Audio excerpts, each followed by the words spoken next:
months. All those community meetings, and we came together as a leaders for the last couple of weeks and months to see and find out what's going on in our community internally, and also how we can share our values with the mainstream community.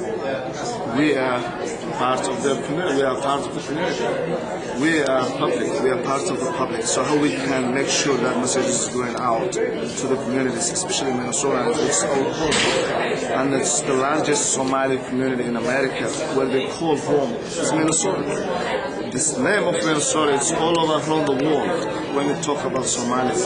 So our message was not only to fix or talk about these things about kids' disability, but our main goal is we belong together.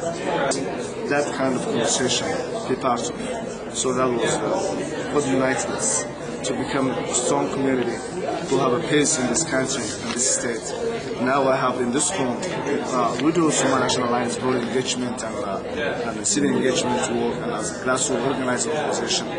We have some candidates developments. So one of the candidates who we're expecting to run sometime will be in this room, who knows. So that's our main important to engage the community, to make sure this is our home.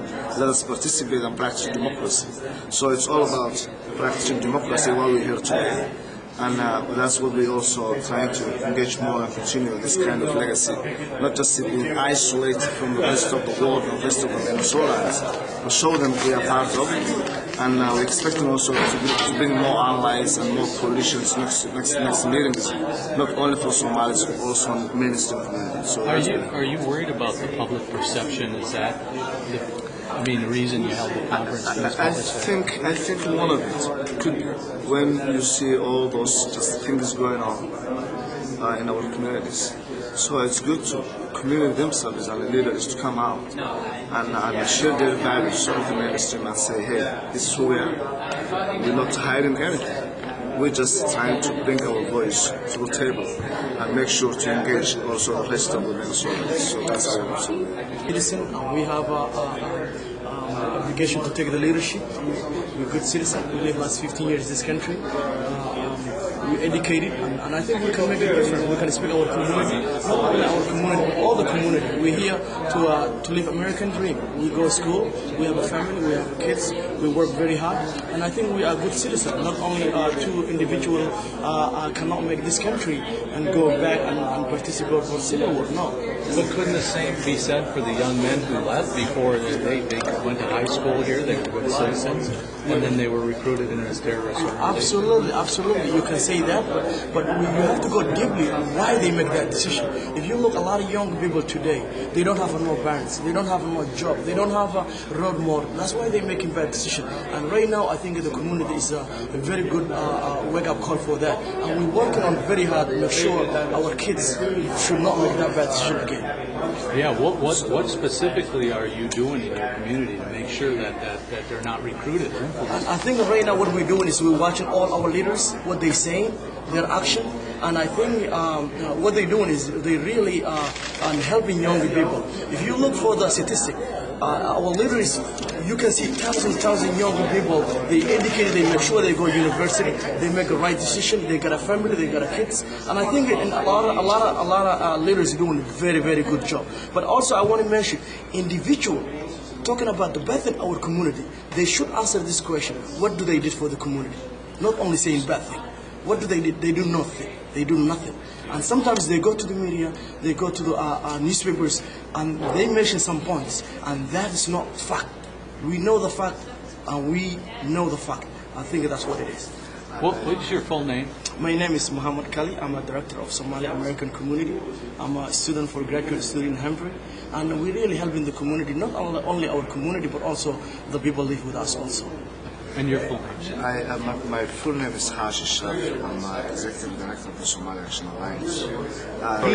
Please make sure always you talk about the good thing we do. We have lawyers, we have doctors, we have teachers. Let's Minnesotan people or United States people, let them tell them the good thing we're doing. We're 100,000 Somalian live in Minnesota. We need to talk about the good thing when we contribute. If you look at transportation, if you look at communication, if you look everywhere, we're really contributing and we're doing something good. That's what American people sometimes need to hear too. I know bad news is good news for a lot of you guys, but that's the really what American people, we want to give them signal, and we want to say always thank you what they're doing for us. Well, I appreciate that. One last thing.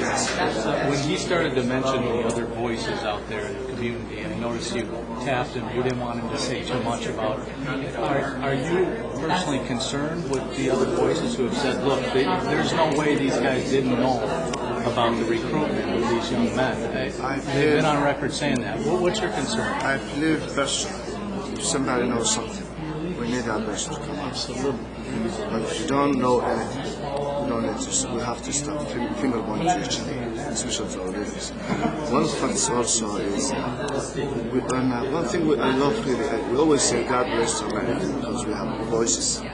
We can say whatever we want to say. And also it's freedom of the personal, individual freedom that people can express who has something, whatever they want to say. That's also good, I respect that. But always good to stick on the truth and make sure also not to be divided. And let them government do their job. Not individual can put the finger somewhere. Let the government do their investigation. We parents, we have children. We don't want that to happen to our kids. So let the system do their job, but don't bring here Somalis everywhere. A lot of people bring the problem home to here to win what happened there. And I think that's unacceptable, and we will come forward and tell the truth. Whoever behind this, the government will find out, because we don't want our kids that happen. But individuals, putting finger individuals, we need to know why they're doing that. I want to thank you for your